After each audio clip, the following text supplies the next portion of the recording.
fitanku waa soo socdeen maanta ta ina haysata se wax ka daran ma jiro fitna ka weyn internet fitna ka weyn adduunka ma soo marin inta loogsooya inta la akhriyay inta quraan ka warramay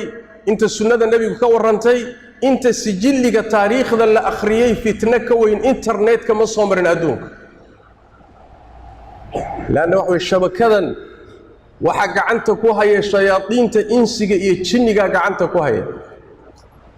wixii jaanis u waayay bini aadamka inay gaadhaan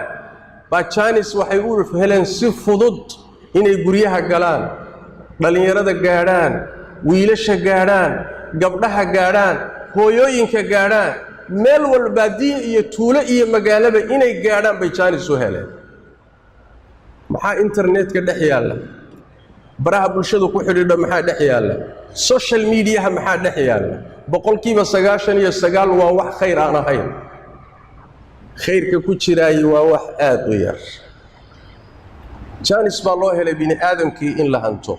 maskaxdii dhalinyaradeena waa la qabsaday akhlaaqdoodii waa la fasaadiyay caqiidadoodii waa loo tashaday balaaya u soo tashatay ayaguna wacyi la'aan iyo aqoon la'aan waxay moodeen khayr ilaahay u furay nicmo soo kordhay wanaag soo kordhay sida baalalaydi bay ku daadanayaan meel walbay galayaan magac kasto soo kordha boqolaal iyo kumayaal bay ugu daadanayaan markaas mid baktiyay mid dhintay mid daawaca mid aan noolayn mid akhlaaqdi luntay aafa iyo balaayo away dhalinyaradii away gabdhihii away dhalinyaradii lama hayo halkaas laga maamulaa gurigaaga ayagoo ku dhex fadhiya loo tashaday oo loo taliyaa gabdhahaaga iyo ku xijaaban baa loo taliyaa wiilashaadii iyo guriga ku jooga loo taliyaa meel kale laga maamulaa maxaan ka ogsoonaa maalinta dambe waxa weeye asagoo balaayo xambaarsan baad arkaysaa war xageed ka qaadat war magaalada lagama aqoonin war mujtamaca muslimka lagama aqoonin macallimiin kale u leeyahay macallimiin kala ku furan gaar ahaan da'yarta aan gaadhin bisaylka caqliga iyo bisaylka cilmiga iyo bisaylka waayo aragnimada aan gaadhin ee waalidiintu intay mobilada waaweyn smartka u iibiyeen iPhone-nada u iibiyeen gacanta ka geliyeen internetka u fureen kadibna ay yiraahdeen badda iska ilaali badbaad ku dhex tuurtay markaas waxa tiri qoyaanka iska ilaali war seebu isu ilaalinay ada badda ku dhex tuuray aafadii ugu weynayd baa maanta ina haysato laakiin waxa musiiba inaynaan fahansanayn oo inaan ku baraarugsanayn aaway dhalinyaradii cilmiga sharciga baranaysay aaway dhalinyaradii iskuuladii iyo jaamacadaha dhiganayay aaway dhalinyaradii shaqaysanayay wax soo saarayay ee dadka anfacayay baalkaas ayna qabsaday aaway hooyadii guriga maamulaysay caruurta tarbiyeynaysay guriga ka shaqaynaysay waa la haystaa balaayo kala haysato balaayaa u tashanaysa intii guriga wada joogtay oo gurigu ka dhaxeeyay labada odayga iyo xaaskii caruurta ahaa meesha la wada fadhiya laakiin wadaba channel khaas ku jira mid walba qolo kale sheeko la wada shirkooda wada jooga laakiin waa la kala haystaa qoloba qola haysata oo warkoodii iyo sheekadoodu ku socotaa meeshana waxa way jirkii baa wada jooga aafaka weyn inama haysato ilaahay tabaaraka wa tacaala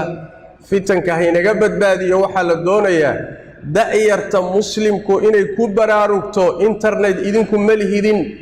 idinku maydan samaynin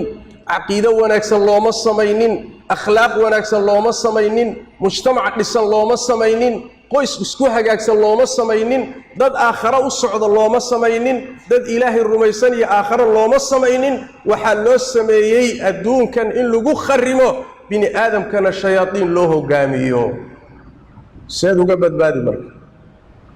seebaad boqolkiiba halka ku jira aad ugala bixi kartaa 99 ka fitankee ku jirana uga badbaadi kartaa boqolkiiba su'aal weyn waay su'aal aad u weyn waay taxadarkiina qaat ilaahay ka baq diinta ku dhaga fitanka ka fogaada ha raadsanina balaayo lama raadsado ha raadsanina ha gelina wixii idinka anfacay oo aad u yar meeshaad ka qaadan lahayd fahan haddaad ka maarmi weydo لكن مواقعدا أتكلب مد أجوريسو أتكلب مد داوانيسو أتكلب مد آديسو والدين تادي يا آخر دادي يا أدون كاجي يا جنة دادي إلهي لكلن كيسي أو أتكو عيار يسوي إذا أنا ديك هنا النبي ميسو إلهي تبارك وتعالى هنا حفظيه وإلهي تبارك وتعالى الدين تهي نو حفظيه وعرورة الله نو حفظيه وأولاد الله نو حفظيه وقريها الله نو حفظيه صلوا وسلموا على خاتم الأنبياء والمرسلين اللهم صل وسلم وبارك على عبدك ورسولك محمد وعلى آله وصحبه أجمعين وارض اللهم عن الصحابة والتابعين وتابعيهم ومن تبعهم بإحسان إلى يوم الدين اللهم إنا نسألك الهدى والتقى والعفاف والغنى ربنا ظلمنا أنفسنا وإن لم تغفر لنا وترحمنا لنكونن من الخاسرين اللهم يا حي يا قيوم برحمتك نستغيث ردنا إليك ردا جميلا ووفقنا لما تحب وترضى اللهم اغفر للمسلمين والمسلمات والمؤمنين والمؤمنات الأحياء منهم والأموات برحمتك يا أرحم الراحمين وسبحانك اللهم وبحمدك نشهد أن لا إله إلا أنت نستغفرك ونتوب إليك.